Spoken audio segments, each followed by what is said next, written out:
చూస్తారు కదా, ఇది బీరువా గెడ అనమాట అండి. ఇది ఏమైందంటే లూజ్ అయిపోయిందండి. లూజ్ అయిపోయి ఏమవుతుందంటే డోర్ వేసినప్పుడు డోర్ పడతలేదు. మా ఆవిడ నాకు ఆల్రెడీ 4 రోజులు చెప్తుంది అండి, బీరువా గెడ పడతలేదు, చాలా ఇబ్బంది అయిపోతుందండి, బట్టలు కట్ట పెట్టినప్పుడు బయటకు గెంటేస్తుందని చెప్తుంది. అయితే ఏముందంటే నాకు ఖాళీ లేక, అందుకని ఏం కదా ఖాళీ లేక చూస్తలేదు. సరేలే ఇంకా పిల్ల మరీ పట్టుకుని పీక్కి తినేస్తుంది, ఇంకా తప్పలేదు. అందుకని ఓపెన్ చేసేసి కొంత రిపేర్ చేద్దాం. అయితే నేను మామూలుగా చేసేద్దానండి. అయితే మీలో ఎవరికైనా కొంత ఉపయోగపడుతుంది, కానీ 100 మందిలో ఒకరికైనా ఉపయోగపడుతుంది. ఎందుకంటే బీరువా సమస్యలు గెడ సమస్యలు చాలా మందికి ఉంటాయి, ఒకరికైనా ఉపయోగపడుతుంది కదని వీడియో చేస్తున్నాను అనమాట. ఇది ఏమైందంటే బాగా లూజ్ అయిపోయింది. ఇది డోర్ వేసినప్పుడు ఏమవుతుందంటే పడతలేదనమాట. ఇక చూడండి ఇలా ఆడేస్తుంది అనమాట ఇది.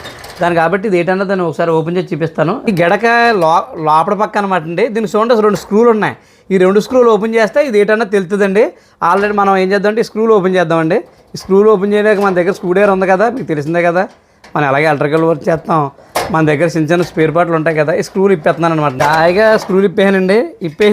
గడ ఎందుకు లూజ్గా ఉంటుందో, ఇది ఏమైందంటే చూడండి నట్ లూజ్ అయిపోయిందండి. ఇది మెయిన్ సమస్య ఇదనమాట. ఈ నట్ లూజ్ అయిపోయిన గురించి గడ లూజ్ అయిపోయి సరిగ్గా పడతలేదనమాట. అలాగే ఇక్కడ స్క్రూ కూడా ఊడిపోయిందండి.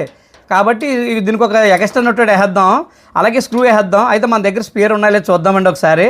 చూసి కొంత ఆయిల్ చొక్క కూడా వేసేద్దామండి. బేబీ ఆల్రెడీ దొరికినాయండి మనకి. ఈ 2 దానికి సెట్ అవుతాయి లేదా, స్క్రూ దీనికి సెట్ అవుతుందో లేదో చూద్దామండి.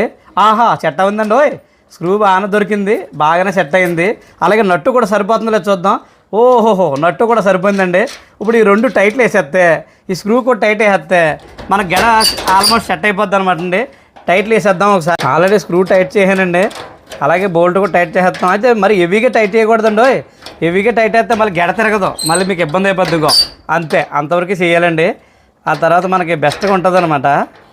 ఇక చూసారా, టైట్ అయిపోయింది, ఇప్పుడు బాగుంది. ఇది కూడా స్క్రూలు కూడా చూసేద్దామండి ఒకసారి. ఓకే, సూపర్ అండి. స్క్రూలు కూడా చూసేసాం ఇస్తామండి, బాగుంది. కొద్ది ఆయిల్ చుక్క వేసేద్దాం. మరి ఆయిల్ చుక్క వేస్తే చక్కగా ఉంటుందండి, మరీ ఎక్కువ వేయకుండా కారిపోద్ది. అప్పుడు ఒక సౌండ్ ఉండదు అనమాట అండి మనం వేసేటప్పుడు కట్టాలి. అలాగే లాక ఉంది కదండి, ఇంకో లాకలో కూడా ఒక ఆయిల్ చుక్క వేయండి. కొద్ది ఆయిల్ చుక్క వేస్తే లాక కూడా చక్కగా పడద్దాం. ఆల్రెడీ బిగింపు అయిపోయిందండి. బిగింపు అయిపోయిన తర్వాత ఇప్పుడు చూడండి. ఓహో, సూపరు. ఎటువంటి గొడవ లేదన్నమాట అండి, హ్యాపీగా తిరుగుతుంది. బిగింపు అయితే అయిపోయిందండి, ఇప్పుడు బాగానే ఉంది.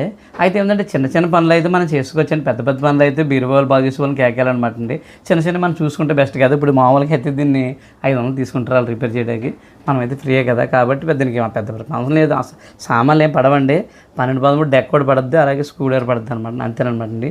ఈ వీడియో బీరువా లాగ పడలేని వాళ్ళు ఇబ్బంది పడుతుంటారు కదా, వాళ్ళందరికీ వీడియో షేర్ చేయండి. అలాగే వీడియో లైక్ చేసి మన పేజ్ని